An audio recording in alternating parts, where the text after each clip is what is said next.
The problem with Joe Biden's speech last night is that he did not reset. Joe Biden had the opportunity to reset, and some news headlines say, oh, he did a reset for the midterms, but he didn't. Listen to what Joe Biden talked about, the things he spent the most time on. Those were the things that he's already tried that are not popular, that cannot pass. He mentioned Build Back Better. Build Back Better is dead. Joe Manchin killed Build Back Better. Build Back Better is not coming. The Green New Deal is dead. It is not happening. He mentioned massive government spending. He defended massive government spending and somehow wanted to argue that more massive government spending would help inflation. That's simply not the case. He talked about trying to bring costs down instead of wages down, and to bring costs down through new government programs. That will cause inflation. This is the fundamental problem for Joe Biden. In his speech, Joe Biden fixated on those things that are already dead in Congress. Instead of a reset, it was an attempted resurrection of bad deals that can't pass. The John Lewis Voting Rights Act, the For the People Act, the Equality Act, Build Back Better, on it went. A series of pieces of legislation dead in the United States Senate on a bipartisan basis. Joe Biden has nothing new to offer. That's the problem. Because as much as this speech is designed to try to build momentum for the Democrats into November, you can't build momentum when your whole agenda is already dead. There will be no resurrection of these issues with Joe Manchin's help. Joe Manchin has nothing to do with it. In fact, Joe Manchin yesterday called for a new energy initiative to drill more oil and gas.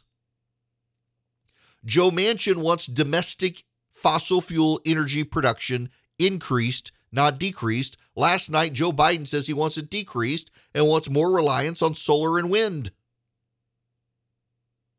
This is a fundamental problem for the Democrats, and one they did not seem to be able to thread the needle on last night. When you go fill up with gas today, your gas prices are going to be the highest they've ever been because oil is now over $110 a barrel because of the Ukraine crisis and our inability to be fossil fuel independent because of cuts the Biden administration made in our energy production, and Americans intuitively understand that.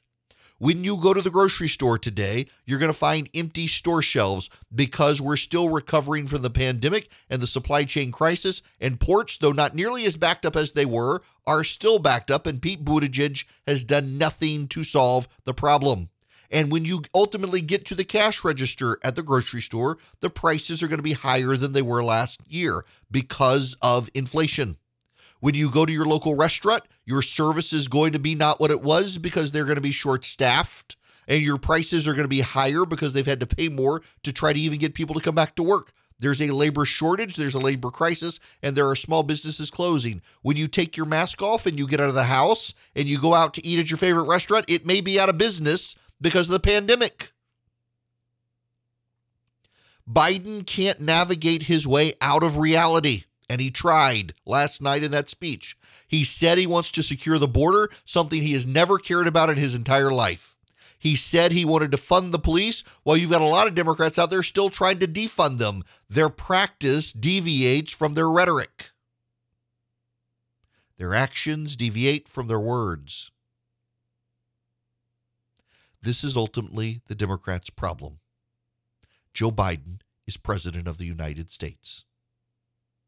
Joe Biden has Ron Klain as his chief of staff.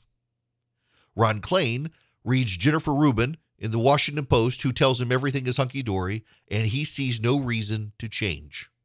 So Joe Biden sees no reason to change course. Moderate Democrats after the speech last night were furious because they all felt like Joe Biden was doubling down on the progressive stuff that got them in the situation they're already in.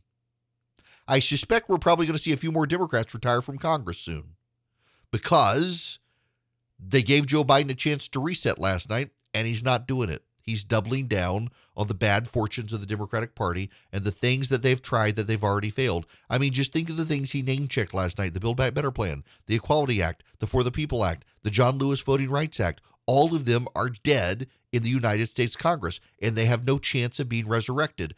Joe Manchin has already said Build Back Better is dead. And Joe Manchin doesn't want to do anything new unless he gets more drilling for oil and natural gas. And the Democrats aren't going to give him that, so it's dead. Joe Biden did his entire speech last night based on dead initiatives, and he has shown no will to be able to barnstorm across states to get those things back in action. He can't campaign in West Virginia. Joe Biden is literally the second most unpopular candidate for any office in West Virginia right now. The most unpopular is named Kamala Harris. When you've got the number one and number two most unpopular politicians in America, and they're the leaders of your party, having them barnstorm across the country tends to do you more harm than good. Even in Texas, Beto O'Rourke won the Democratic nomination for governor last night, and he's already said he does not want Joe Biden or Kamala Harris on the campaign trail with him. The State of the Union is a speech on which everyone places a lot of weight. And increasingly, it is a speech that is gone and forgotten within 2 or 3 days. And we move on back to reality, where reality is not favorable for the Democrats.